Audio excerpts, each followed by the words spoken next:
Muy bien, ahora sí, buenas noches, buenas noches. ¿Cómo están hoy? Bendecidos, yo también bendecidos. Vamos hoy a entrar de lleno en el libro de Apocalipsis, finalmente, y espero que sea el comienzo de una gran aventura para todos nosotros. Un libro extremadamente importante, que mucha gente le teme, ¿verdad?, por lo supuestamente complicado que es, pero como nosotros aquí no somos de los que retrocedemos, nosotros le hacemos frente a lo que sea que está en la palabra y nos esforzamos y estudiamos y predicamos de acuerdo a lo que el Espíritu nos revele. Amén, hermanos. Bueno, quiero darle la bienvenida también a las personas que nos están mirando y escuchando a través de nuestra transmisión en vivo por Facebook y YouTube. Bienvenidos todos. ¿Por qué no inclinamos nuestros rostros, cerramos nuestros ojos y vamos a comenzar en oración, hermanos? Bendito Padre Celestial, soberano eres tú, sobre todas las cosas, sobre toda la creación, Señor. Te damos las gracias, Señor, exaltando tu nombre, sabiendo que tú eres bueno, que para siempre son todas tus misericordias, que hoy mismo nos levantaste a misericordias nuevas, que hemos disfrutado durante todo este hermoso día, Señor. Y hasta este mismo instante nos has traído sosteniéndonos con el poder de tu diestra, Señor. En ti confiamos, a ti, Señor, exaltamos, glorificamos, bendecimos tu nombre, Señor.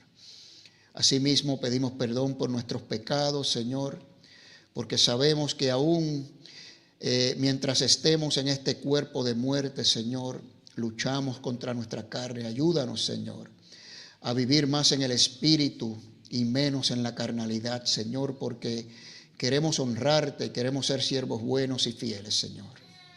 Ahora te pedimos, Señor, que te quedes aquí con nosotros, que tu presencia se sienta con poder en medio de las alabanzas de tu pueblo, porque tú habitas en medio de ellas, Señor. Y hemos venido hoy, Señor, a encontrarnos contigo en intimidad, Señor, en alabanza y en adoración, para la gloria eterna de tu nombre.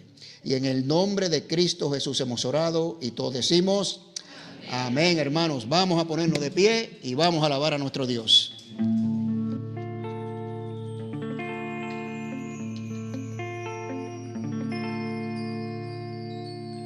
Hay un río que hoy fluye de la puerta del oriente,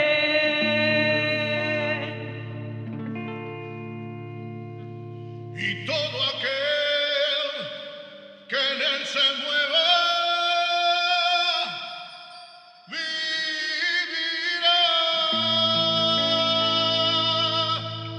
para siempre.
Que tu presencia, Señor, como lluvia caiga en este lugar, que toques nuestros corazones y nuestro espíritu, Señor. Gracias, Padre.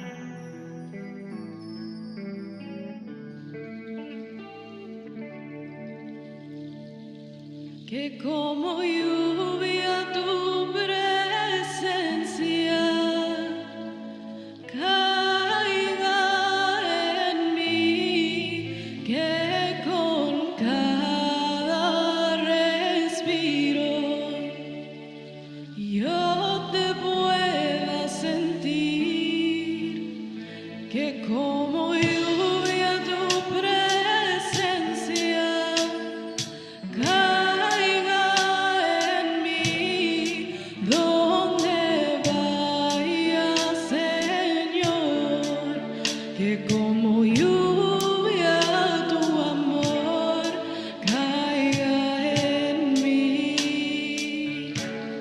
Santo Dios, no puedo explicar lo que hay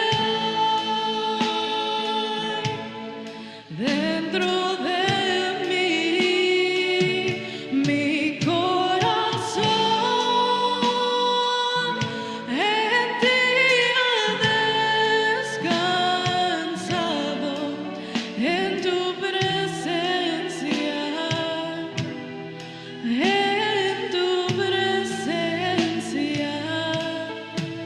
que como lluvia tu presencia caiga en mí, que con cada respiro yo te pueda sentir, que como lluvia tu presencia caiga en mí, donde vaya, Señor, que como lluvia tu amor caiga en mí. Santo Dios, no puedo explicar lo que hay dentro de mí. Mi corazón en ti ha descansado, en tu presencia,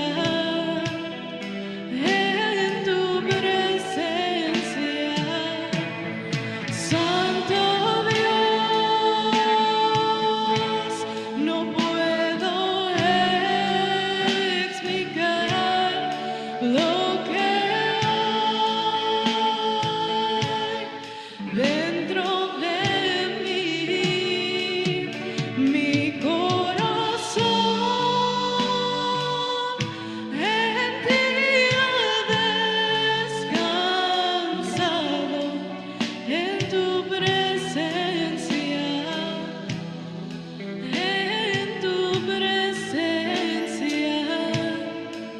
que como lluvia tu presencia caiga en mí, donde vaya, Señor, que como lluvia tu amor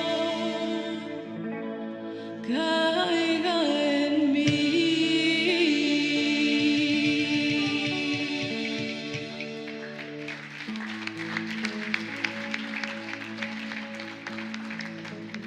Queremos adorarte, Señor. Queremos alabar tu nombre, Padre. Queremos demostrarte, Señor, nuestro amor, Señor, porque tú eres fiel para con nosotros, Padre. Amén.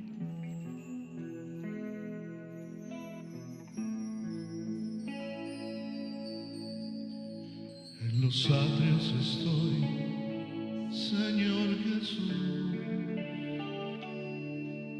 He venido ante ti para ofrecer mi alabanza en gratitud. Tú eres digno, mi Jesús, de recibir la gloria y el honor. Aquí estoy, Señor, ante tu altar. Hoy entrego ante ti todo mi ser. Obra ahora en mi interior, haz un nuevo corazón, dirigido por tu Espíritu, Señor. En los años estoy, Señor Jesús. He venido ante ti para ofrecer mi alabanza en gratitud. Tú eres digno, mi Jesús, de recibir la gloria y el honor. Gracias, Padre. Aquí estoy, Señor, ante tu altar. Hoy entrego ante ti todo mi ser. Obra ahora en mi interior, haz un nuevo corazón, dirigido por tu Espíritu, Señor. Vengo a ofrecer, mi Señor, mi corazón en adoración. Déjame entrar al santo lugar, te quiero adorar.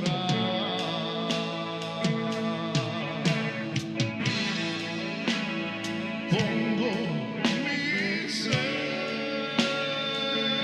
a tus pies, cual perfume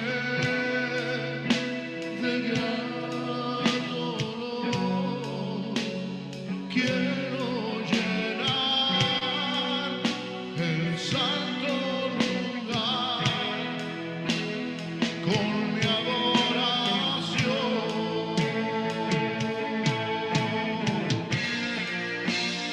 Vengo a ofrecer,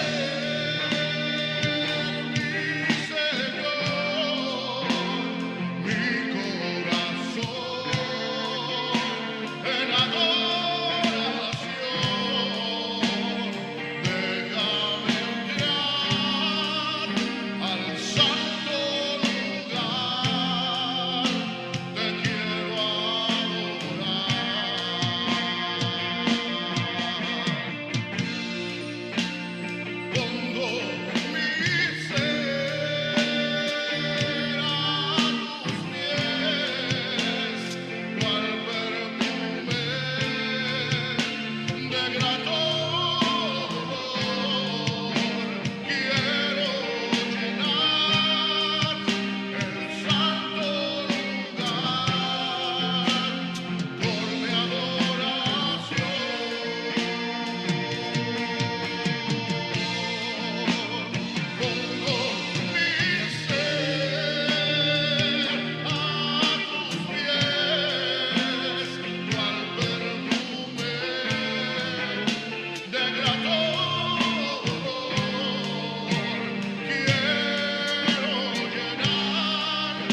Señor Jesucristo. Así es, Señor.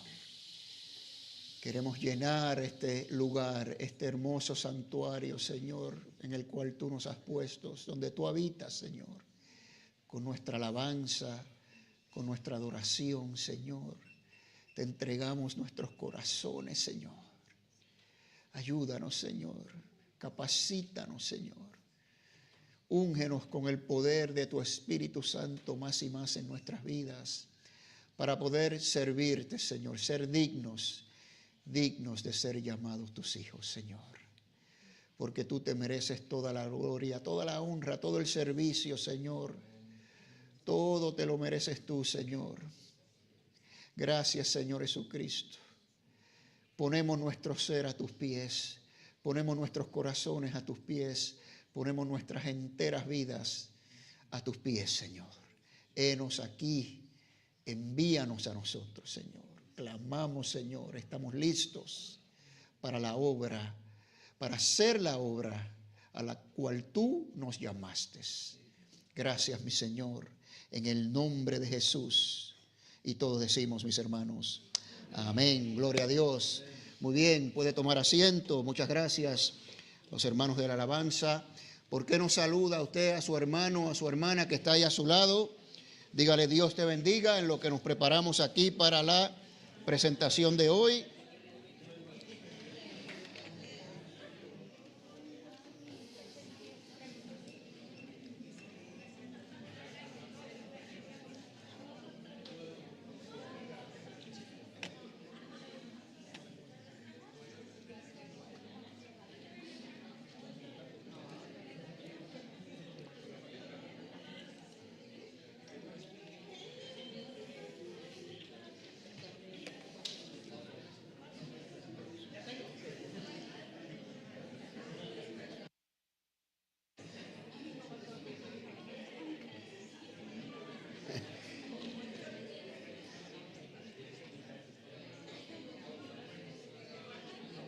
Yo dije el que estaba a su lado, pero ya veo que no obedecen al pastor. Bueno, pero me encanta verlos así, hermano. Adelante, usted salude al que usted quiera, dele un fuerte abrazo. Bendito sea Dios.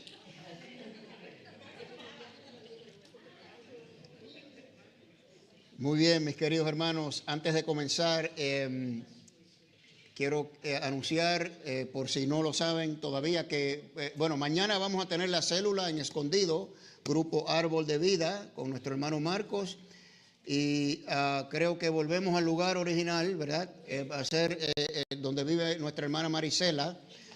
Había habido un cambio ahí temporal, pero ya se resolvió el asunto. Así que mañana Árbol de Vida de Escondido, ahí donde nos hemos reunido anteriormente. Hermano Marcos, ¿qué vamos a estudiar? Primera de Tesalonicenses 1, capítulo 1, versículo 1 al 10. Primera de Tesalonicenses, capítulo 1, del 1 al 10. Así que léase esos versículos y ahí nos veremos con el favor del Señor. Amén, hermanos. Muy bien, pues entonces, otro pequeño anuncio que quiero hacer para actualizarlos un poquito. En el progreso del concierto de Samuel Hernández, ayer me reuní con el sonidista de Samuel Hernández vía telefónica y con el sonidista de la iglesia Maranatha ahí en Rancho Bernardo. Estaba yo un poquito nervioso porque me mandaron una lista de requisitos del sistema de sonidos y yo dije, ¿y cómo vamos a hacer esto nosotros, verdad? Bueno, resulta que todo está ahí en orden, ¿verdad? Ya ellos tienen allá todo está bien. Lo único que tenemos que proveer nosotros es el teclado, una guitarra eléctrica y un bajo. Y eso pues no es problema, lo podemos proveer. Entonces todo el sistema está apto para que la banda de Samuel venga a tocar. Y seguimos avanzando para este extraordinario evento, hermanos.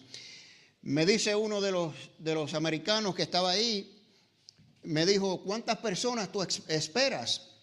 Y yo le dije, bueno, yo quiero llenar todo este santuario. Caben 2.500, 2.700 personas ahí. Y me dice él, bueno, lo que pasa es que yo busqué a este hombre, porque ellos no lo conocen, ¿verdad? Y me dijo, es bien popular este hombre. Y yo le dije, sí. Entonces me dio unas recomendaciones para cómo manejar, ¿verdad?, la gente y todo eso. Pero en eso vamos a ir trabajando. También, hermanos, recuerden, la semana que viene ya, el viernes, vamos a estar aquí a las 7. Va a ser, tómelo como una noche de brillar, ¿ok? No vamos a tener servicio el jueves, ¿ok? Recuerde, esto lo vamos a ir anunciando. Entonces el viernes va a haber una noche de brillar con el hermano Lester. Empieza nuestro congreso sirviendo con excelencia. Vamos a estar aquí adorando al Señor y vamos a estar un par de horas. Y tómelo como una noche de brillar. Comenzamos el viernes, el sábado. Entonces a las 11 tenemos los talleres de 11 a 4. Espero que todos puedan venir y gozarnos todos con este congreso. Y vamos a ver lo que va a hacer el Señor. Y el domingo el hermano Lester va a estar con nosotros y va a predicar la palabra.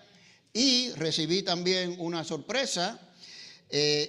La iglesia Maranata de Rancho Bernardo me contactó. Y un pastor de Cuba, el pastor Marcial, que tuve la oportunidad de conocerlo hace unos años, va a estar de visita aquí en San Diego. La iglesia Maranata de Rancho Bernardo, nuestra iglesia madre, digamos, está bien envuelta con el ministerio en Cuba. Y me llamaron a ver si quería traer al pastor Marcial aquí para que se introdujera, ¿no?, y dijera unas palabras. Y claro que sí, así que vamos a tener al pastor Marcial de Cuba el domingo también. Y lo van a conocer, un hombre extraordinario. Les recomiendo que lo conozcan y vamos a ver si, ¿verdad?, después del servicio se puede quedar. Y es un hombre que lleva más de 40 años en Cuba haciendo el ministerio del Señor, que en sí solo es una gran obra. Bueno, pues ahí están los anuncios, hermanos. Vamos entonces a comenzar. No se me asusten, por favor, con esta gráfica que tengo aquí, que voy a mostrar una sola de las 70 semanas de Daniel, porque yo he seguido estudiando.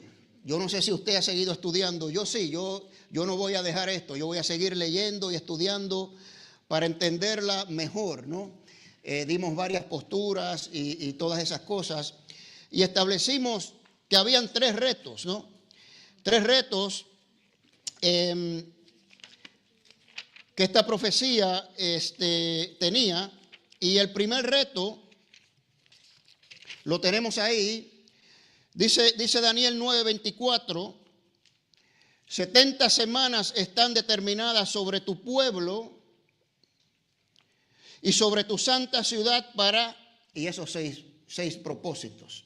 70 semanas determinadas sobre Israel, sobre Jerusalén, para hacer todas estas cosas. Y el primer reto dijimos que era, bueno, ¿cuándo se cumple esto? Con la muerte de Cristo en la cruz. Usted ve cada una de esas y todas se cumplen con la muerte de Cristo. Pero también con la segunda venida de Cristo, ¿no? Y ese es el reto. ¿Cuál es el punto, verdad? Bueno, yo dije en esa ocasión y sigo insistiendo que las dos se cumplen, obviamente. Cuando el Señor muere en la cruz y paga por el precio del pecado, se pone fin al pecado, ¿verdad? Pero seguimos pecando, aunque ya el precio se pagó, ¿no? Ya eso lo sabemos. Y en la segunda venida se va a poner fin definitivamente, ya no va a haber más pecados. Y ese es el reto que tenemos aquí. Así que yo dije que este reto pues aplica a las dos cosas. Ahora, la que le quiero hablar cortamente hoy es esta. Dice en el versículo 25, sabes pues y entiende que desde la salida de la orden para restaurar y reedificar, a Jerusalén hasta el Mesías príncipe van a pasar 69 semanas. Ya sabemos lo que es semana, ¿verdad? Semanas de años, ¿se acuerdan? Una semana son 7 años, no vamos a volver a eso. Pero van a pasar 69 semanas de años, 483 años, desde ese decreto. Y dimos 4 decretos, ahí hay 3, ¿verdad? Ahí hay 3.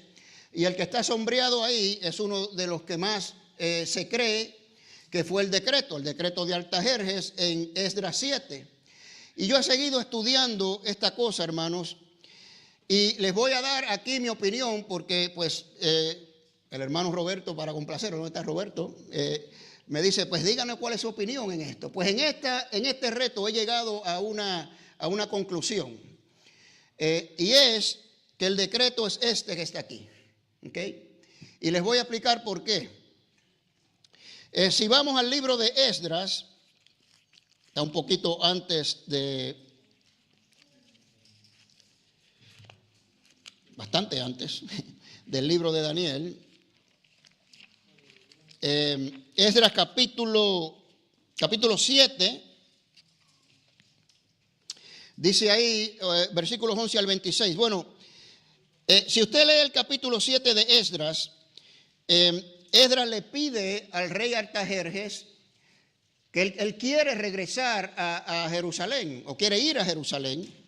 Entonces, el rey le dice, le da la autorización que puede ir, ¿verdad? Y dice que Esdras salió el primer mes del año, llegó al quinto mes, se tardó 4 meses en llegar. Entonces, dice el versículo 10, ok, preste atención por favor. Por cuanto Esdras había determinado en su corazón escudriñar la ley de Jehová y practicarla y enseñar en Israel sus estatutos y preceptos. Esdras fue con ese propósito, para restaurar la ley, para restaurar el servicio. El hermano Juan nos dio una tremenda exposición el martes, ¿verdad?, de esta situación, junto con Nehemías. Y yo me di cuenta que Esdras no fue a edificar a Jerusalén, no fue. Y como si fuera poco, el rey le da una carta, que es el decreto en sí, y como parte de esa carta, le dice que le da oro, le da plata, le da todos los recursos, absolutamente todo lo que Esdras necesita para implementar esto, ¿no? Ahora le dice, mire, versículo 17, en la carta de Artajerjes, con este dinero, pues, comprarás con toda diligencia becerros, carneros, corderos y sus ofrendas vegetales y sus libaciones, y los harás acercar al altar de la casa de vuestro Dios que está en Jerusalén. Entonces el propósito de Esdras y el propósito de este decreto no fue para reedificar a Jerusalén. A eso es lo que voy. Está claro aquí. Como nos explicó el hermano Juan el martes, vino Zorobabel primero y edificaron primero el altar. Lo primerito que hicieron, y empezaron a sacrificar. La obra para por un tiempo porque hay oposición, vuelve y se restituye. Y aquí viene Esdras con toda la ley, con todo el rollo de la ley, para educar al pueblo en cuanto a los sacrificios y todas estas cosas. El templo se sigue construyendo, pero ni aún aquí está terminado todavía. Entonces no fue a edificar a Jerusalén en este decreto, ¿ok?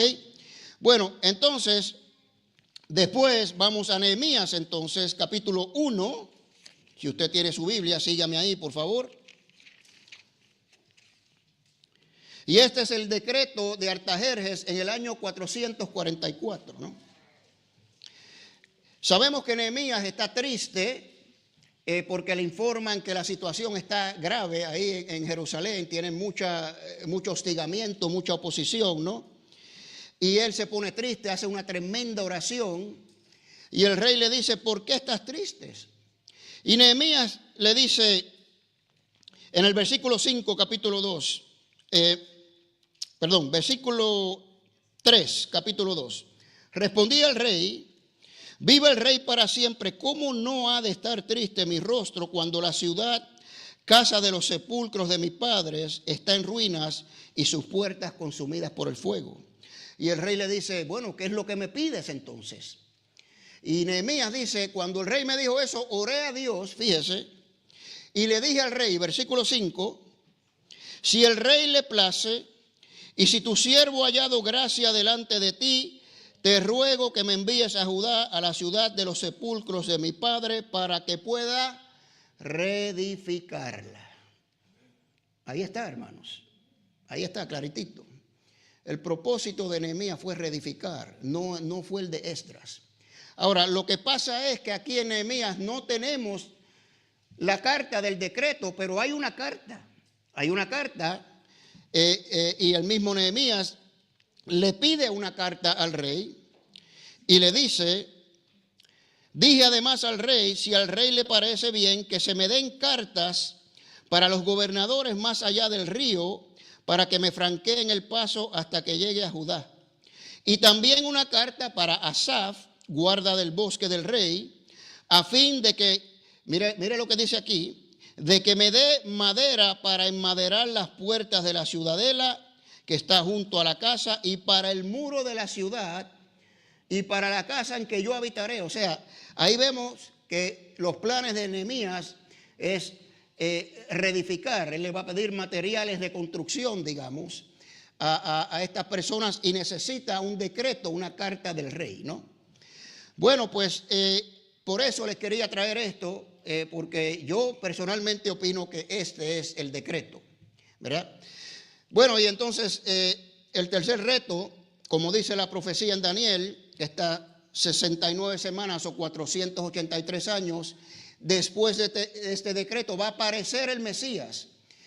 Bueno, ¿cuándo aparece el Mesías? Cuando nació, cuando se bautizó ahí con Juan el Bautista, la entrada triunfal o en su crucifixión. Si se hace el cálculo de esos 483 años, caemos en la entrada triunfal, ¿ok? Así que estoy tomando esa posición, quizás no dogmáticamente, pero me estoy inclinando bastante fuerte a esa posición, ¿ok? Así usted puede llegar a su propia conclusión. ¿Está claro, hermanos? ¿Hay alguna pregunta antes de entrar a lo de hoy? ¿Ok? ¿Seguro? Ok, bueno. Ahora vamos entonces a Apocalipsis capítulo 1. Vamos a cubrir los primeros 8 versículos. Hemos titulado esta sección El Alfa y la Omega, ¿no? Y lo que vamos a hacer, vamos a dar una introducción a este libro, como siempre hacemos cuando empezamos cada libro, ¿verdad? Y estos detalles son importantes, hermanos. Aquí ya empiezan sus notas. El libro de Apocalipsis es una epístola. Una epístola. Todos saben lo que es una epístola, ¿no? Una carta, ¿verdad? Igual que las otras cartas que tenemos en la Escritura. Las cartas a Roma, a la iglesia de Roma, a los Corintios, a los Hebreos, etcétera, etcétera. Es una carta, ¿no? Y esto lo podemos ver y lo vamos a ver claramente en el versículo 4. También en el capítulo 22, versículo 21, ¿no? Así que es una carta. Esto es importante, un concepto que tenemos que entender, porque vemos en la Escritura que las cartas se escriben a una audiencia en específico, ¿no? En una época en específico, para tratar con temas específicos. Y eso es bien importante y nos ayuda mucho a interpretar la carta en su contexto correcto, ¿no? Así que está dirigida a un grupo de cristianos en particular, para tratar con sus necesidades particulares en esa época, ¿no? Esto es vital y necesario que lo entendamos para poder entonces interpretar esta carta adecuadamente. Yo la asocio mucho en concepto con la carta a los Hebreos. ¿Se acuerdan cuando estudiamos Hebreos, verdad? A una audiencia en particular, en momentos de una persecución intensa que el autor de Hebreos les escribe, ¿verdad? Que no renieguen de su fe, que sigan adelante, etcétera, etcétera. Con la diferencia de que la carta a los Hebreos es para hebreos, para judíos mesiánicos. Aquí es para todos. Aquí es para todos, a los cristianos. De hecho, vamos a ver que es más para los gentiles en realidad, pero va dirigida a todos.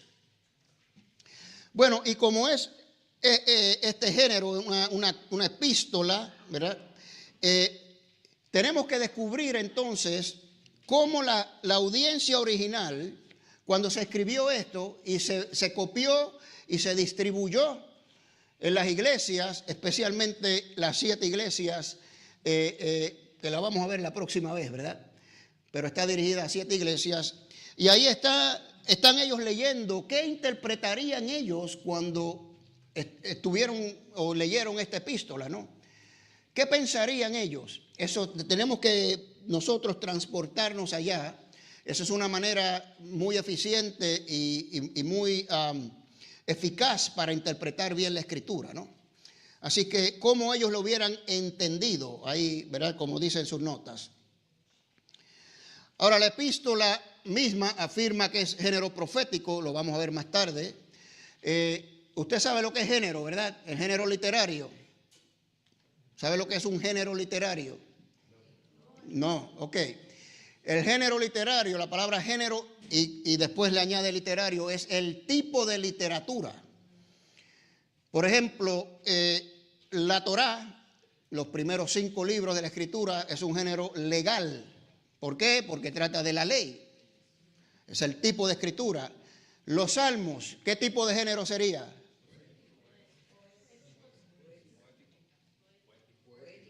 Poético, muy bien, poético. Género poético, poesía hebrea, muy bien. El libro de los Hechos, ¿qué género sería? Historia, por ahí lo oí, historia, muy bien. Que me contentas toda la vez, yo lo que oigo es un... Historia es un género, es un libro de historia, ¿verdad? Y así sucesivamente están los libros sapienciales, los libros de sabiduría, Proverbios, Eclesiastés. Bueno, pues este es género profético, es pura profecía, 100% profecía. Ahora, ¿qué sabemos de la Escritura? De la profecía, ¿qué sabemos? Bueno, en Primera de Corintios, Pablo dice que el don de profecía es dado para la edificación, la exhortación y consolación de la iglesia. Entonces podemos concluir que esta carta profética es para la edificación, para la exhortación y consolación de estos creyentes, ¿no? ¿Por qué? Porque fue escrita en un periodo de intensa persecución, igual que la carta a los hebreos. Intensa persecución, ¿ok? Y la palabra Apocalipsis simplemente significa revelación. Ahora, si usted va al versículo 1 del capítulo 1, empieza, por lo menos en mi traducción, ¿con qué palabra? Revelación, ¿verdad? Es una revelación, ¿no? Bueno, ok, ahora, esto es bien importante, hermanos. Esto es bien importante. Aquí viene una de las polémicas más grandes, más debatidas, y es la época en que se escribió la carta. Desde ahora les digo que si supiéramos con exactitud cuándo se escribió la carta, no hubiera tanto debate en Apocalipsis. Se entendería muchísimo, muchísimo mejor. Si Juan hubiera dicho en el año 5 del emperador tal, pues ya sabemos cuándo se escribió. Lamentablemente no lo sabemos. Lo que hay son opiniones, no quiero decir especulaciones porque todas las opiniones están basadas en la escritura, ¿no? Tienen todo su apoyo escritural, ¿no? Entonces, la primera es que se escribió durante la época de Nerón. Escríbale ahí están los años que Nerón reinó. Nerón empezó muy bien como emperador de Roma, pero yo personalmente creo que Satanás entró en él o se lo poseía un demonio porque terminó loco y persiguió a los cristianos de una manera terrible, cruel, una cosa tremenda lo que hizo este hombre con nuestros hermanos, ¿no? Bueno, entonces, los versículos de apoyo, solamente les voy a dar un par de cositas, hay más cosas, pero no vamos a abundar mucho en esto. En el capítulo 17, versículo 10, nos dice que son 7 reyes, 5 de ellos han caído, uno es, y el otro aún no ha venido, y cuando venga es necesario que dure breve tiempo. Bueno, los que interpretan que la carta se escribió durante esta época, pues dicen que esos 7 reyes son los emperadores de Roma. Entonces 5 han caído ya, uno es en el momento que se escribe la carta, uno es el presente y otro viene después. Bueno, pues quiero que sepan que Nerón fue el sexto emperador de Roma. Y ahí está la lógica, ¿no? Que se escribió durante esa época. También, como hemos dicho, y esto lo vamos a ver más específicamente cuando lleguemos a la parte del anticristo y todas esas cosas, pues el número 666 se identifica con Nerón en la gematría hebrea. La gematría hebrea es simplemente en el sistema hebreo, en el lenguaje hebreo original no había sistema numérico, sino que a cada letra se le asignaba un número. El Aleph es 1, ¿verdad? El Bet es 2, el Gimel es 3, el Dalet es 4, el Hei es 5, etcétera, etcétera. Entonces, cuando se nombraba una persona, pues usted simplemente para saber qué número representaba el nombre de esa persona, pues le ponía los números de cada letra y los sumaba. Bueno, pues no sé si es casualidad, ¿verdad?, que Nerón, cuando lo escribe en hebreo y aplica este sistema, pues suma 666. Así que vamos a ver esto un poquito más cuando lleguemos allá, ¿ok?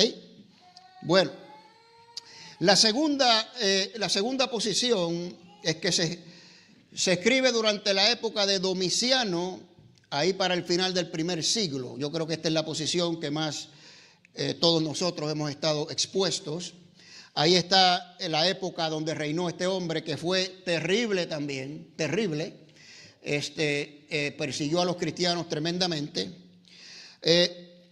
Como apoyo, varias cosas. Una es aquí que este hombre es el primer emperador que instituye la adoración al emperador romano. Se hace como Dios, ¿no?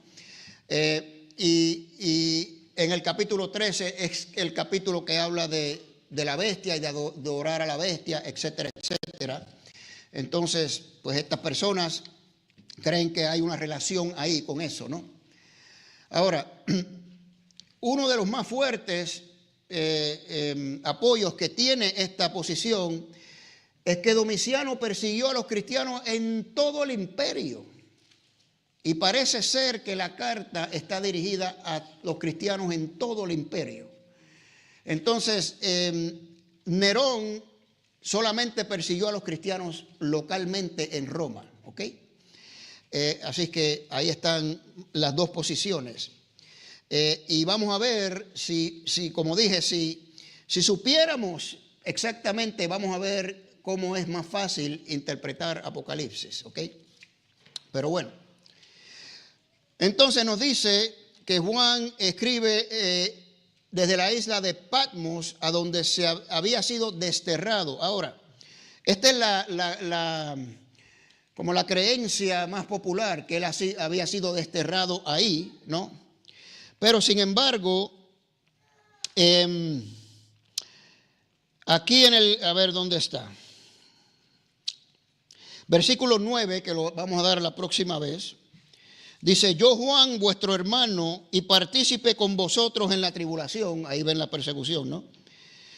Y en el reino y en la perseverancia en Jesús, estaba en la isla llamada Patmos, por causa de la palabra de Dios y el testimonio de Jesús. Ahora, puede ser que por causa de la palabra de Dios, sí, por persecución y lo desterraron ahí, ¿verdad?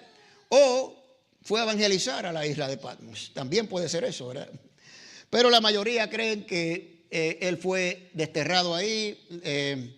La tradición dice que fue Juan puesto en un recipiente grande de aceite hirviendo para matarlo y no le pasó nada y después de ahí lo desterraron, ¿no?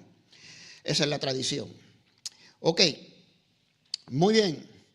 Bueno, vamos a ver los versículos del 1 al 3. Lo primero que notamos aquí es que habla en tercera persona. ¿Qué quiere decir esto? Que no es Juan el que está hablando, es otra persona que está hablando. Y esto lo vemos en varias escrituras, en el mismo Evangelio de Juan, al final lo vemos. Y es una persona que quizás añadió esta introducción. Estas cartas pues se escribían, se le asignaba una persona que las custodiaba, ¿verdad? Y se copiaban para que fueran distribuidas a los diferentes lugares. Pues yo creo que está muy claro aquí que esta introducción no la escribió Juan. Mire cómo empieza. Revelación de Jesús el Mesías, que Dios le dio para manifestar a sus siervos lo que debe suceder en breve, y la declaró enviándola por medio de su ángel a su siervo Juan. Entonces, Juan no está escribiendo eso, es otra persona que está dándonos esa información, ¿no? Entonces, en Juan, solamente para que comparen, usted puede ir ahí en Juan 21, que lo dimos cuando terminamos el Evangelio de Juan, capítulo final. Hay como una despedida y se habla también en tercera persona, es igual. O sea, no es nada, no se le está añadiendo a la escritura, ni se está violando ningún principio, ¿verdad? Es solamente cosas generales que los copistas o la persona que conoció bien al que escribió la carta, pues añade para darle un poquito más de sabor, digamos, ¿verdad? A la epístola. Muy bien. Bueno, pues comenzamos con esto, la revelación de Jesucristo. Ahí está el versículo 1, la revelación de Jesucristo. Ahora, ojo aquí, porque el contexto no es que Jesucristo es el que está dando la revelación. Ese no es el contexto, ¿ok? El contexto es claro, es la revelación acerca de Jesucristo, ¿ok? Acerca de Jesucristo. Y dice ahí claramente que Dios le da a Juan por medio de su ángel. Y vamos a ver que no es el ángel de Jehová, es un mensajero, es un ángel en realidad. Esto lo vamos a ver después en otros capítulos. De hecho, al final mismo, en el capítulo 22 creo que es, que cuando termina todo, dice Juan, yo me postré ante el que me dijo todas estas cosas y me dijo, no te postres porque yo soy consiervo tuyo. Entonces, este ángel es un mensajero de Dios, no es el Señor.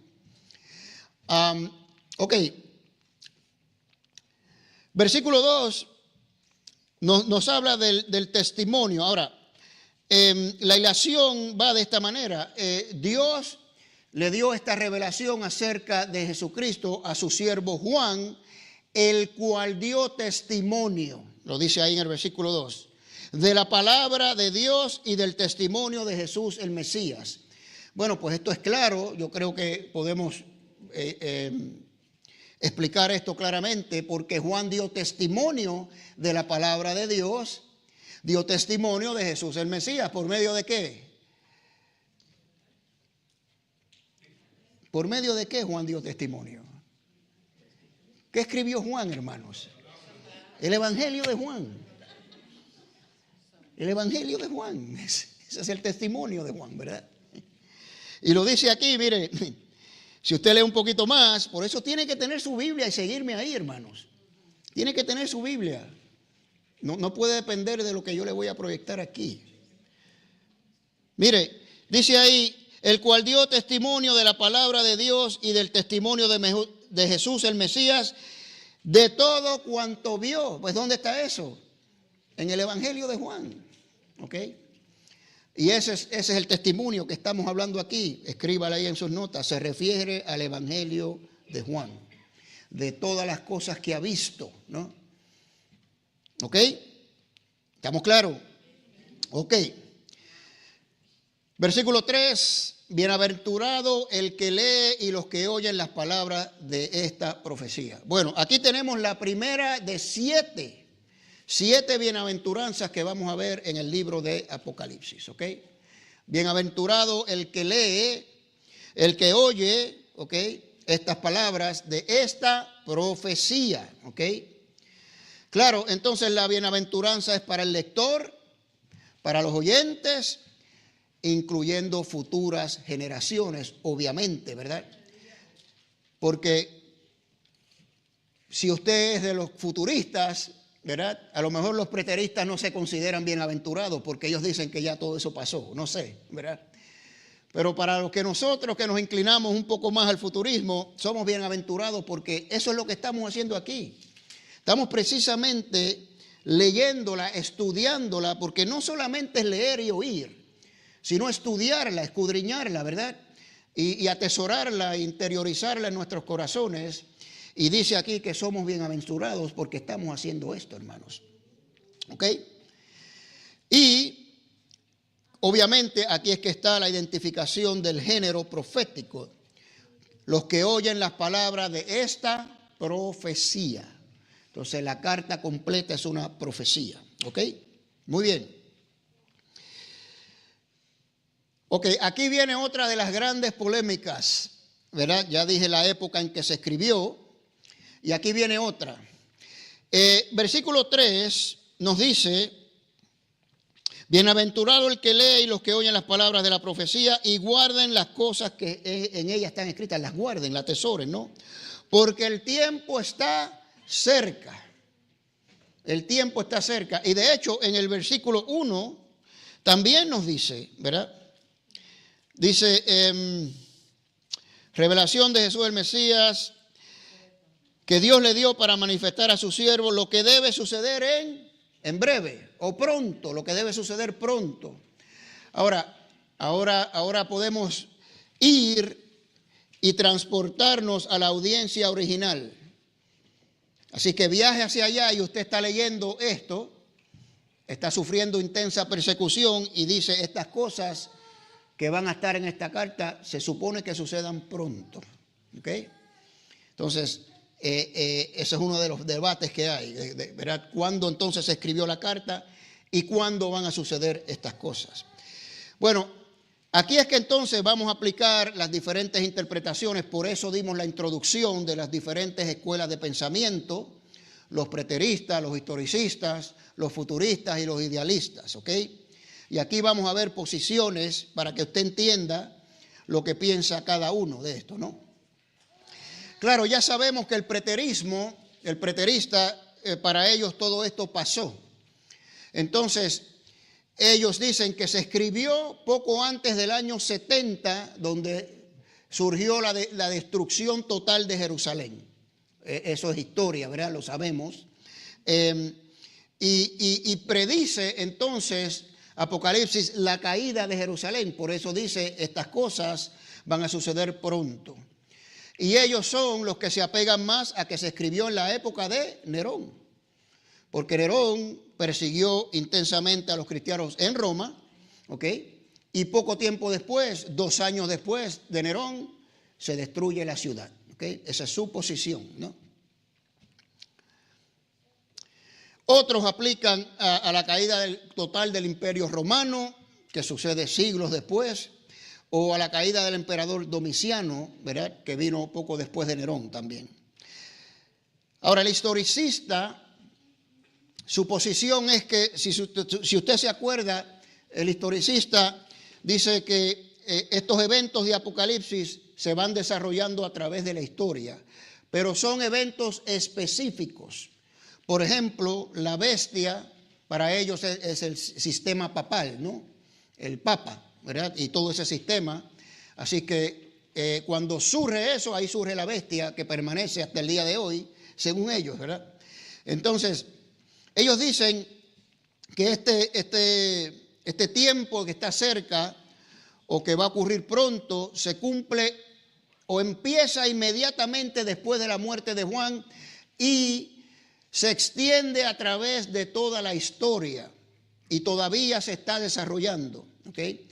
Uno de los problemas que tiene esta interpretación es que ya llevamos 2000 años y ellos han asociado eventos en la historia con eventos específicos aquí, que en su momento los daremos. Bueno, y se le están acabando los eventos. Yo creo que ya lo que les queda a ellos es la segunda venida de Cristo, ¿verdad? Esta posición, por eso la historicista no es muy aceptada en nuestros días, ¿no? Entonces, el idealista, un poco parecido al historicista, pero el idealista lo asocia con eventos en la historia, pero no específicos, recurrentes que se repiten. Por ejemplo, la bestia para el idealista es todo sistema de gobierno a través de la historia que ha perseguido a los cristianos. Hoy tenemos a nuestros queridos hermanos en Siria y en el Congo, en África, sufriendo terrible persecución. Entonces, que les pido, hermanos, que oremos por ellos. No dejemos de orar por ellos, por favor. Y para los idealistas, esta es la bestia. Se repite esto a través de la historia.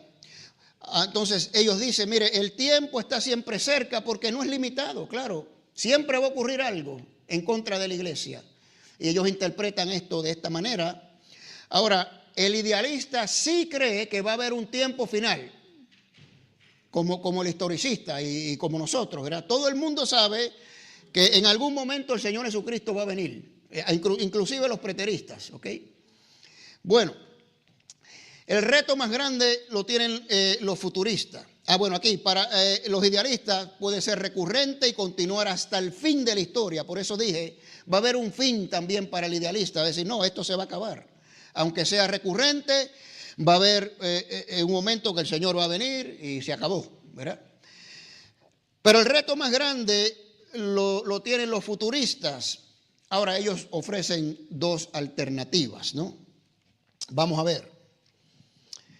El contexto de el tiempo está cerca o que las cosas van a suceder pronto, ellos lo ven como que no es que está cerca cronológicamente en el tiempo lineal, ¿no? De años y semanas o meses, sino rápido. Es algo que cuando suceda va a ser rápido, ¿ok? Yo no estoy muy convencido de esto, pero es una de sus interpretaciones. La segunda sí me parece a mí que es más plausible para el futurismo, ¿no? Dice que ocurrirán pronto, pero relativo al tiempo de Dios. El tiempo de Dios no es el tiempo del hombre. He explicado esto otras veces. En griego hay dos palabras para el tiempo. Una es el cronos, que es el tiempo lineal, el tiempo del hombre, los días, las horas, los días, las semanas, los meses, los años. Ese es el cronos, cronómetro, ¿verdad? Y el kairos es el tiempo de Dios. Y lo he explicado como una ventana, un tiempo que Dios define, donde Él va a hacer cosas. Y no sabemos cuándo van a suceder dentro de esa ventana. ¿Ok? Entonces el kairos es el tiempo de Dios dentro del tiempo del hombre. ¿Ok? Por ejemplo, si usted se acuerda de lo que el hermano Juan expuso en el regreso del cautiverio, eso vino en el tiempo de Dios. Dios determinó que iba a ser en un tiempo que los iba a regresar. De hecho, si va más atrás, Dios determinó un tiempo en el cual Él iba a juzgar tanto al reino del norte como al reino del sur. Y los del norte, que fueron 100 años antes, decían, eso no va a pasar. Nosotros somos pueblo de Dios. Y Dios envió a los profetas, a Isaías y todos estos profetas, diciéndoles, arrepiéntanse, porque Dios ya ha determinado un tiempo que los va a destruir si no se arrepienten. Pero nadie sabía cuándo iba a venir. Y sucedió así, sin que se dieran cuenta. Lo mismo con Judá, 100 años después. No le hicieron caso a Jeremías. Estuvo 40 años, para que usted vea el tiempo de Dios, 40 años profetizando Jeremías al reino del sur. Arrepiéntanse, arrepiéntanse. No, nosotros tenemos el templo de Dios, la casa de Dios, estamos protegidos. Dios no va a destruir su casa. No. Y de momento vino Nabucodonosor y los arrasó a todos. Y así va a ser la venida del Señor Jesucristo. Por eso les digo esto. Estamos en un kairos que comenzó ¿cuándo? Hace 2000 años. ¿Cómo lo sabemos? Porque el mismo Señor Jesucristo dijo, arrepentíos porque el reino de los cielos se ha acercado. Empezó la ventana de tiempo hace 2000 años y todavía estamos en ellas. Y como dice la Escritura, algunos que se burlaban, ¿dónde está su Dios? ¿Por qué no viene? Y Pedro nos dice, es que Dios no se tarda como nosotros tenemos con tardanza, ¿verdad que sí? Porque es el tiempo de Dios. Por eso es que tenemos que estar pendientes, mis queridos hermanos. Estamos en esa ventana de tiempo. Entonces, esto nos da un poquito más claridad en esto que estoy explicando, ¿no? Un día es como 1000 años para Dios y 1000 años como un día. Es decir, Dios está fuera del tiempo, para Dios no hay tiempo. Él simplemente dice, voy a venir y esto es lo que voy a hacer, ¿ok? Pero no da un día ni una fecha. Cuando le preguntaron los discípulos al Señor, ¿restaurarás el reino? ¿O cuándo vas a restaurar el reino? Antes de ascender, a ustedes no les toca saber el día ni la hora. Vayan y hagan discípulos ustedes, no se preocupen, ¿ok? Nadie sabe, hermanos, pero estamos ya en la ventana y que no nos pase como le pasó a Israel y a Judá, ¿verdad? Que los tomó de sorpresa. Por eso el Señor nos dice, velad, orad, que cuando Él venga nos encuentre trabajando. Y tenemos todas estas advertencias en la Escritura, hermanos. Amén. Bueno, muy bien, entonces, versículos del 4 al 6 son unos versículos extraordinarios. Nos da una revelación tremenda. Primero, versículo 4 nos dice a quiénes está dirigida la carta. La audiencia, ¿ok? Claramente, Juan a las 7 iglesias que están en Asia. Bueno, Asia en ese tiempo es lo que hoy conocemos como Turquía. Bueno, ahí hay 7 y había más iglesias. La más grande era Éfeso, una de las cartas que vamos a ver. La primera va a ser a la iglesia de Éfeso. Y era territorio gentil, hermanos, gentil. Habían judíos, obviamente, pero era territorio gentil, ¿no? Así que la carta va dirigida a estas 7 iglesias, ¿ok? Ahí vemos que la persecución de Domiciano, pues se extendió fuera de Roma, porque esto es en Asia, ¿no? En Turquía. Muy bien. Ahora, esto es lo más impresionante para mí, ¿verdad? Las cartas vienen de parte de 3 personas, ¿ok? ¿Tiene su Biblia ahí, hermano o hermana? Sígame por favor. Versículo 4. A las 7 iglesias que están en el Asia, gracia y paz a vosotros. Un saludo de epístola, que Pablo lo hace, ¿verdad? Común en la época, ¿ok? Gracia y paz a vosotros del, primera persona, del que es y que era y que está viniendo o que ha de venir. ¿De parte de quién? De aquel que es y que era y que debe venir. Primera persona. ¿Ok? Está enviando saludos a esa persona, ¿verdad que sí? Ok. Bueno, ¿quién es este? Bueno, podemos inmediatamente decir Jesucristo. Jesucristo, porque lo sabemos. Yo soy el que soy y el que he de venir. Eso está en la Escritura. Ojo, hermanos. Ojo, tenemos que aprender a leer bien la Escritura, a interpretarla. ¿Ok? No se refiere a Cristo. Se lo voy a mostrar, ¿verdad? ¿Por qué? Porque el versículo 5 nos dice específicamente y de Jesucristo. Jesucristo es la tercera persona. Entonces, esto no se puede referir a Cristo. ¿Ok? Bueno, ahora, ¿a qué se refiere? Aquí les doy mi opinión. ¿Ok? Aquel que es. Dios es. ¿Cuál es el nombre de Dios, hermanos? Yo soy. Y como he explicado muchas veces, el verbo ser en hebreo no tiene presente. En realidad es yo seré. Es como se traduce correctamente. Porque Dios es.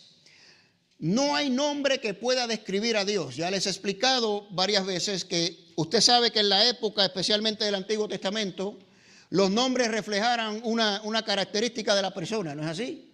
Isaac, ¿qué significa? Risa, muy bien, ¿ok? Y Jacob.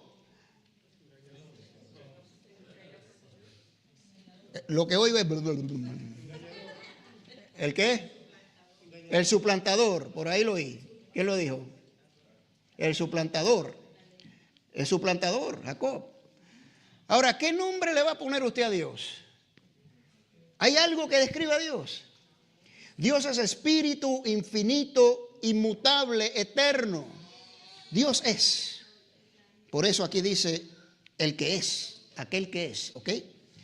Ahora, el que ha de venir, que sería quizás donde tendríamos un poquito de problemas, algunos eruditos bíblicos lo asocian con el que será, ¿verdad? El que es y el que será.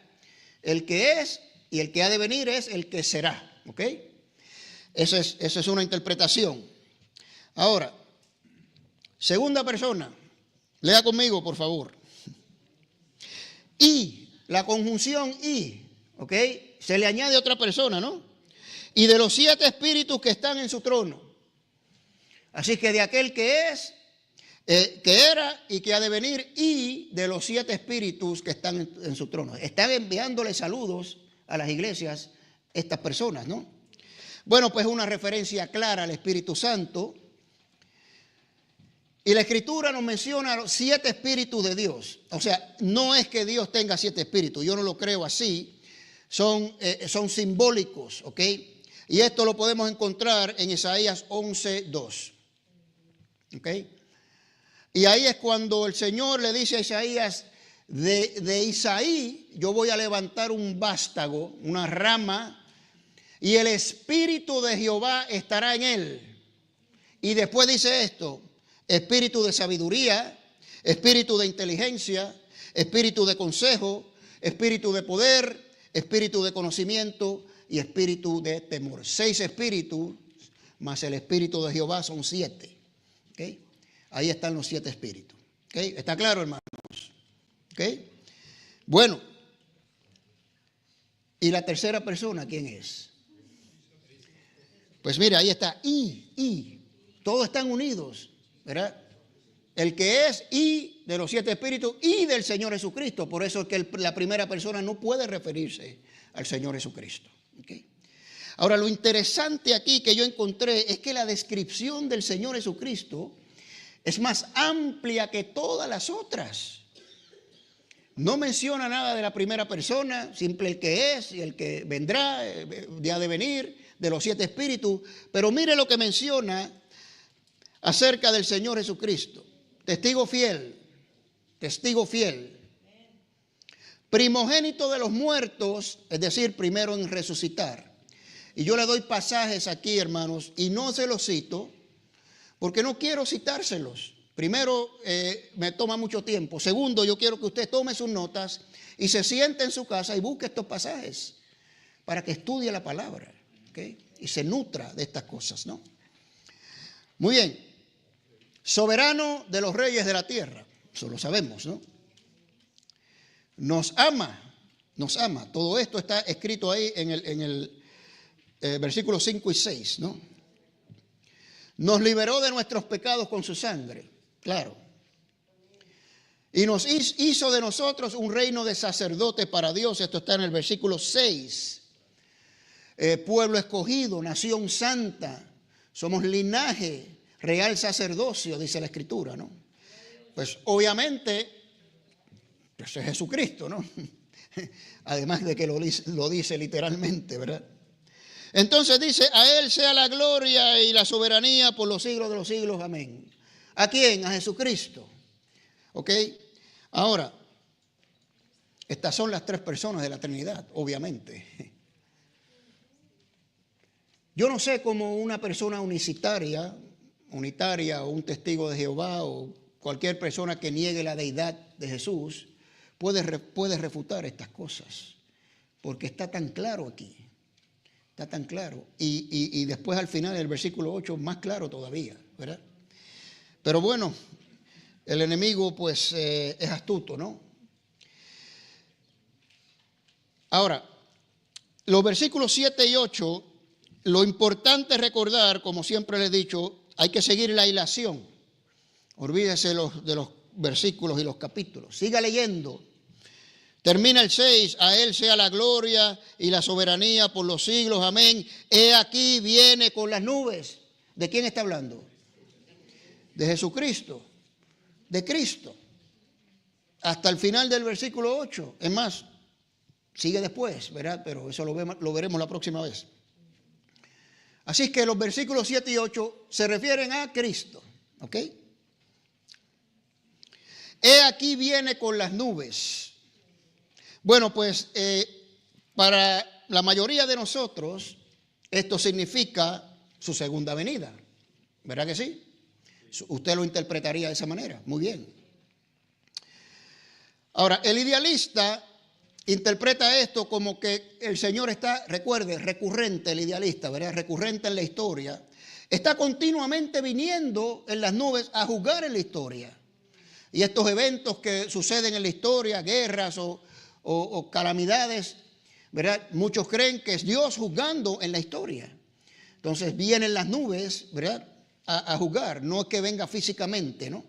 Ahora, de nuevo, el idealista sí cree que en un momento vendrá físicamente. Ok. Ahora, la posición más interesante aquí la tiene el preterista, porque ellos dicen que esto de venir en las nubes es lenguaje figurativo que describe a Cristo viniendo a juzgar y destruir a Jerusalén, no en persona, obviamente, pero a través de Roma, ¿verdad? Del Imperio Romano en ese año 70.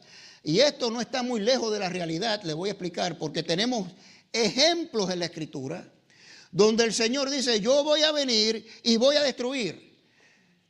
En el Antiguo Testamento, ya expliqué, Judá, el reino de Israel, destruyó después a los asirios, destruyó a Egipto, destruyó a Nabucodonosor, ¿verdad? Y el Señor dice, yo voy a venir, y dice en algunas, voy a venir en las nubes y voy a destruirte. Eso no quiere decir que Dios vino en persona y lo destruyó, ¿verdad que no? Tenemos ejemplos en la Escritura de esto. Por eso la venida del Señor en una nube se describe en varios pasajes del Antiguo Testamento y no necesariamente alude a una venida personal, mucho menos de Cristo, ¿no? Ahora, les voy a dar un par aquí nada más. Por ejemplo, en Isaías 19 es una profecía sobre Egipto. El Señor va a juzgar a Egipto. Y dice, he aquí Jehová monta sobre una ligera nube y entrará en Egipto. Y temblarán, dice ahí, ¿verdad? Y desfallecerá el corazón.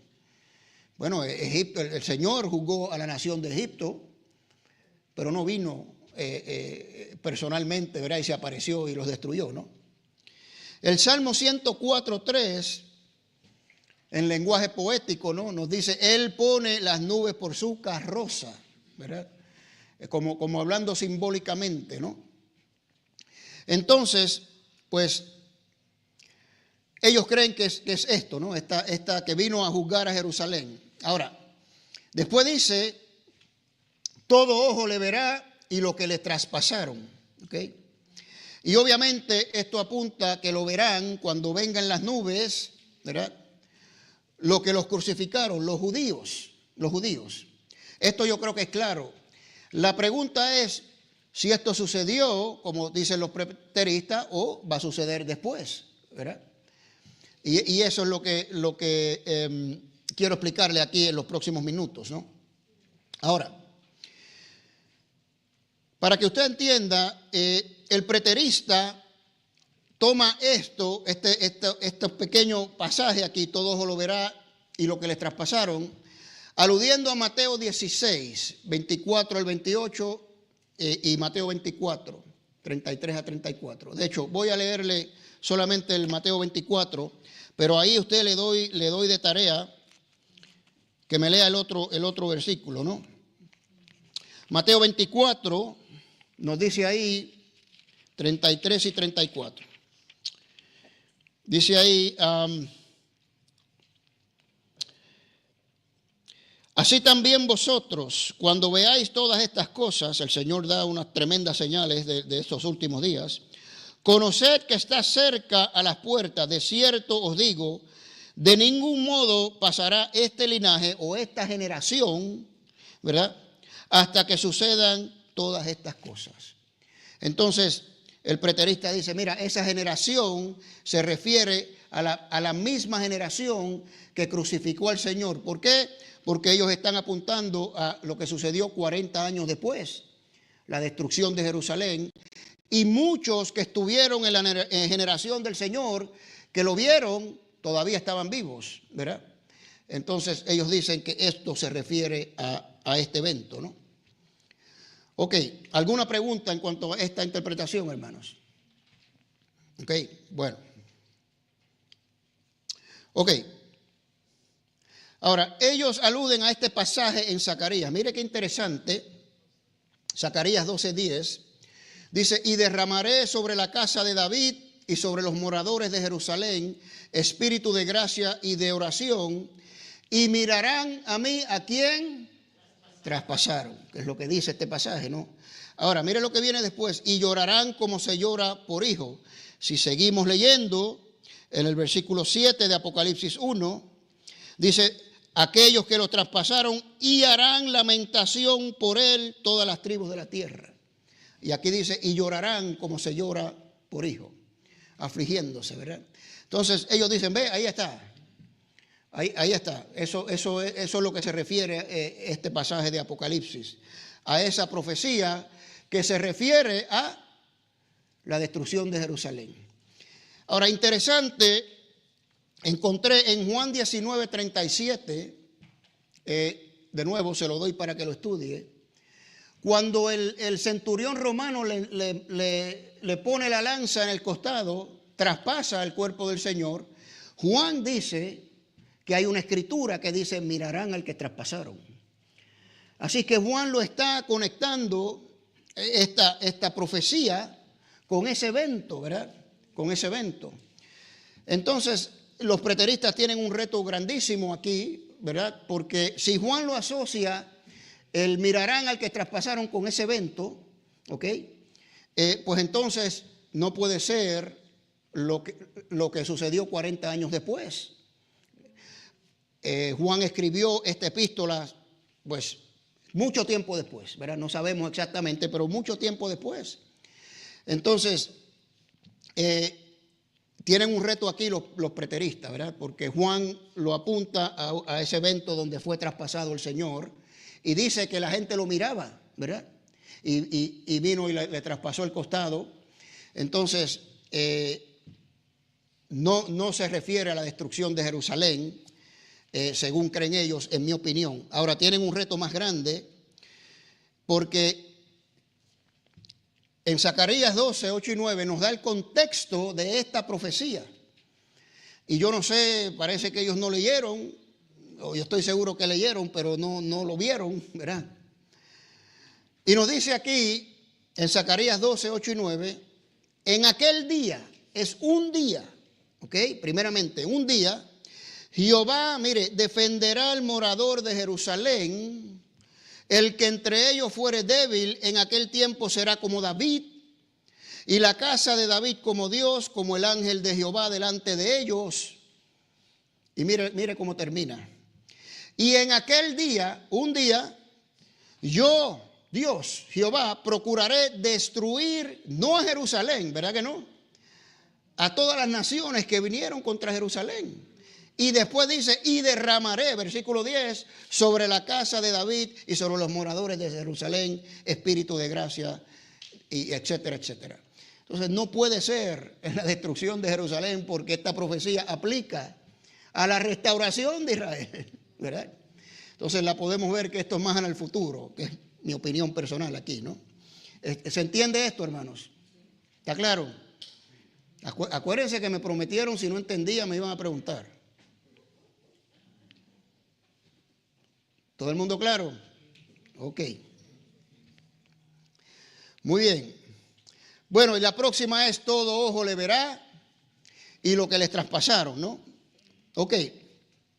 Perdón, ya. Oh, no, perdón, es la misma. Ahora, futurista, pues para los futuristas es lenguaje universal. Lenguaje universal, ¿verdad? Y esto lo tenemos en la Escritura.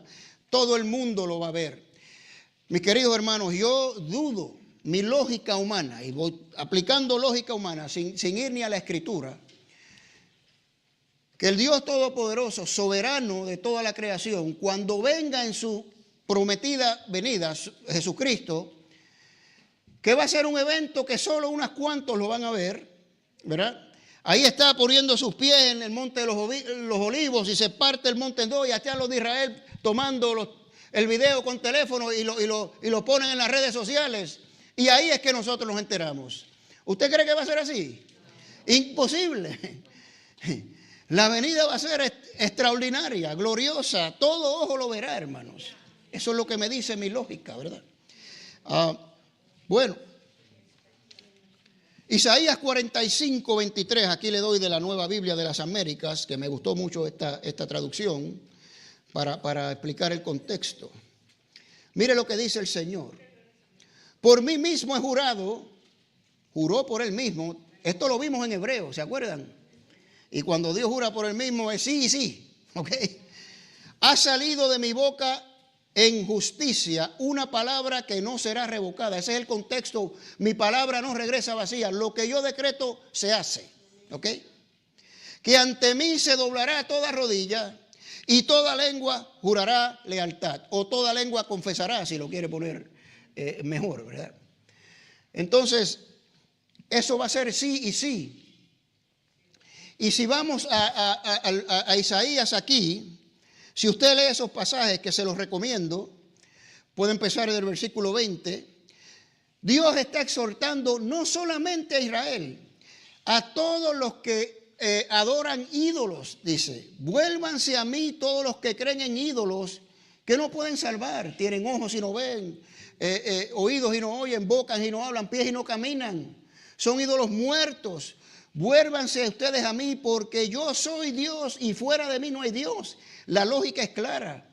Esos ídolos de metal y de madera no sirven para nada para ustedes, para salvarlos. Yo soy el único que los puede salvar.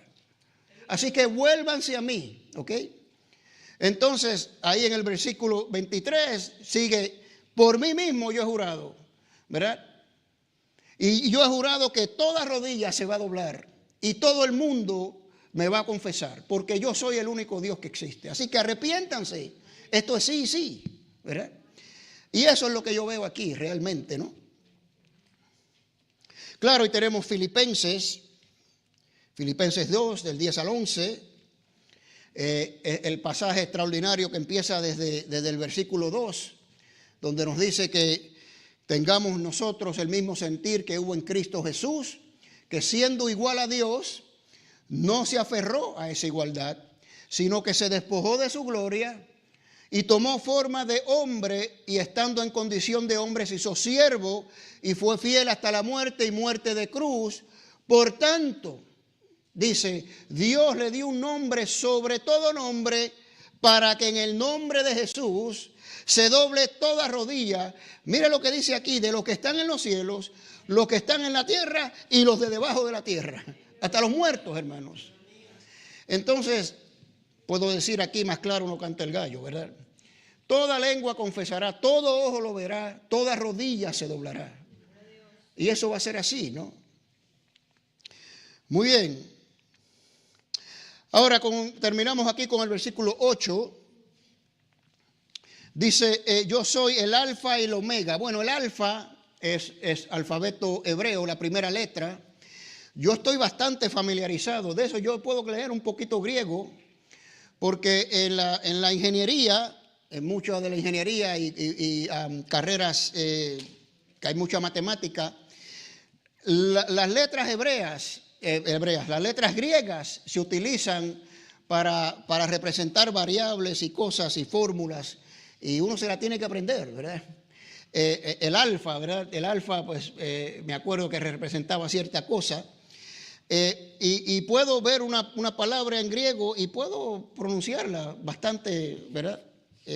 Cerca de su pronunciación, aunque ya se me ha olvidado muchas cosas.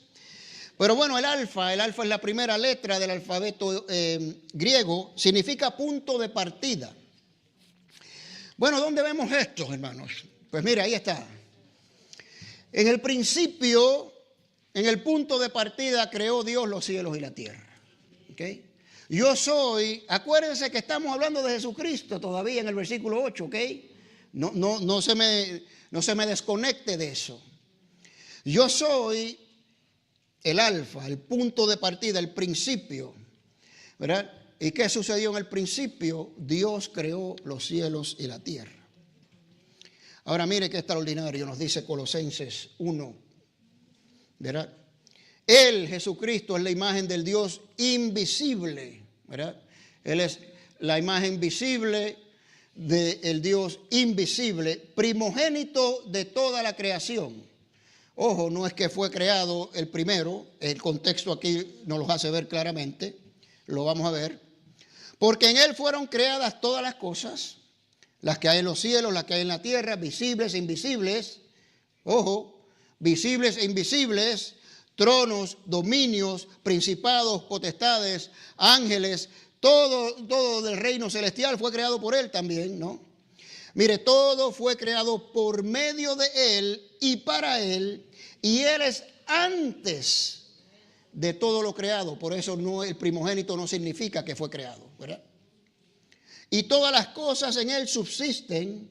Él es la cabeza del cuerpo que es la iglesia, el que es el principio. Que dice aquí, yo soy el principio, yo soy el alfa, ¿no? Ahora mire, el primogénito de entre los muertos, que también nos lo dice aquí Juan, ¿verdad? Para que en todo tenga la preeminencia. Eso es lo que significa el versículo 15. Cuando dice el primogénito de la creación, Él tiene en todo la preeminencia, el preeminente, el de donde se originó todo, ¿ok? Y en Juan 1, del 1 al 3, tremendo también, ¿verdad? En el principio era el verbo y el verbo era con Dios y el verbo era ¿quién? Dios. Este era en el principio con Dios. Y mire esto es lo más extraordinario. Todas las cosas por Él fueron hechas y sin Él nada de lo que ha sido hecho fue hecho. Él no se pudo haber creado Él mismo, hermanos.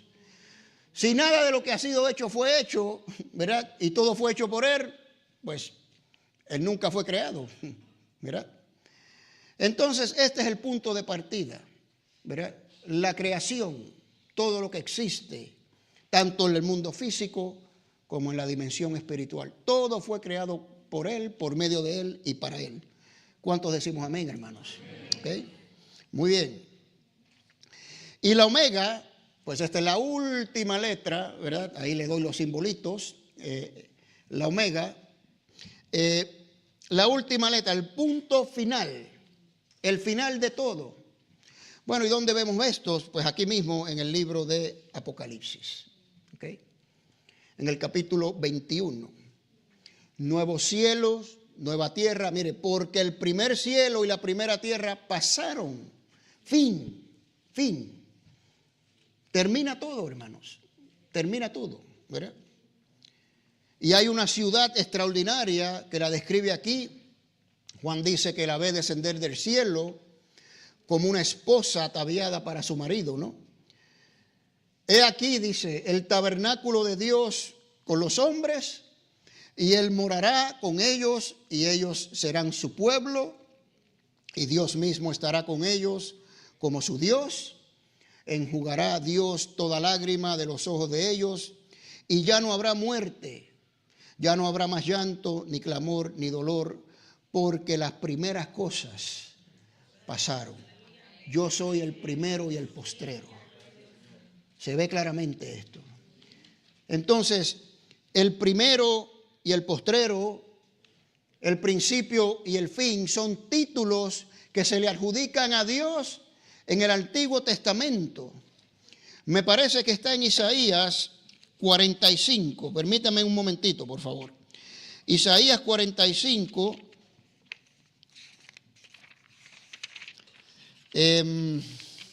Versículo, a ver si lo encuentro.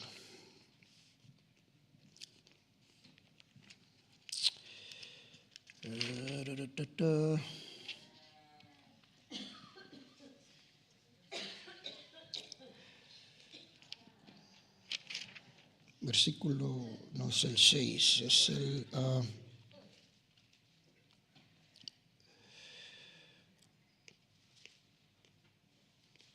está aquí, pero no lo encuentro. A ver, 45.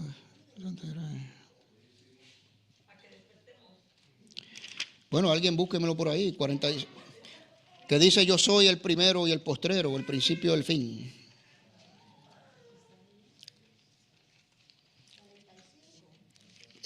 Creo que es en el 45, sí. 45.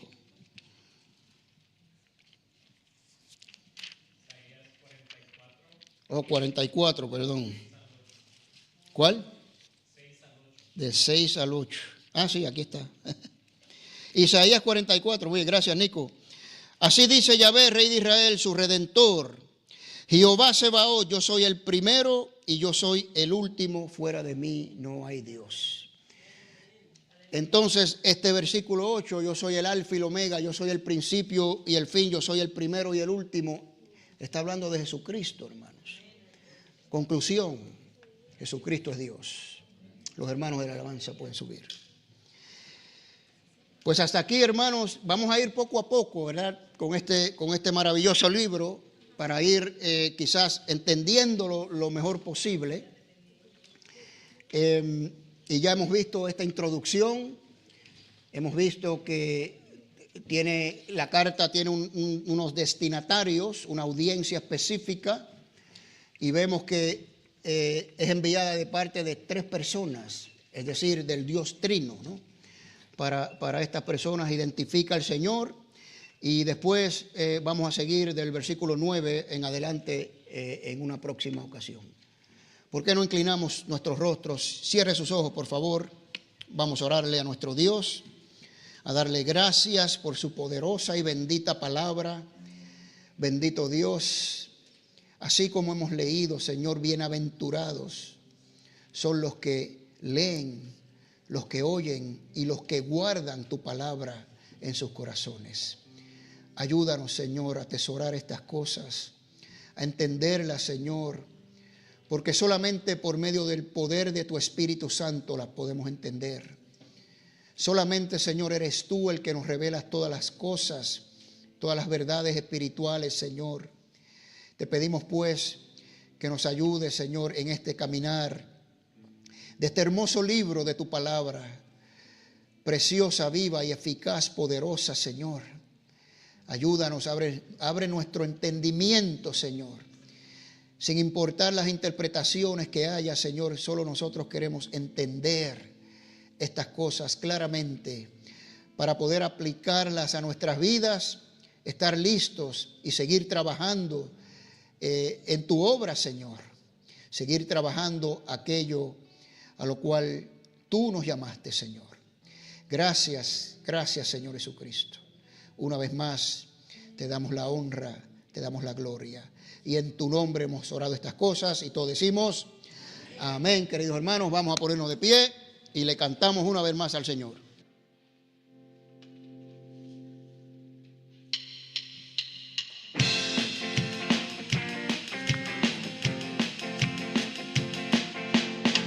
Celebrar a Cristo, celebrar.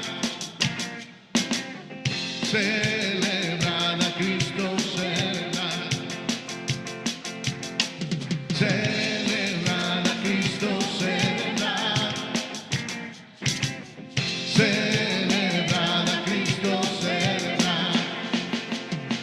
Él vive, Él vive y por siempre reinará. Él vive, Él vive. Vamos a celebrar, vamos a celebrar, vamos a celebrar que el Señor resucitó. Celebrar a Cristo, celebrar. Celebrar a Cristo, celebrar. Celebrar a Cristo, celebrar. Celebrar a Cristo, celebrar. Él vive, Él vive y por siempre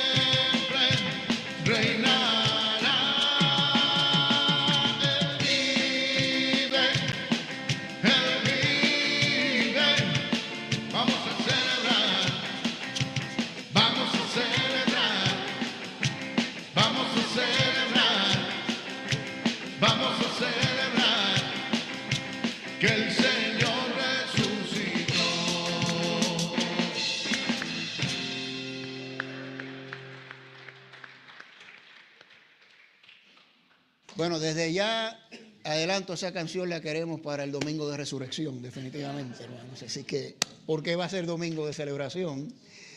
Bueno, mis hermanos, pues una vez más los invito a que se queden con nosotros un ratito ahí a compartir.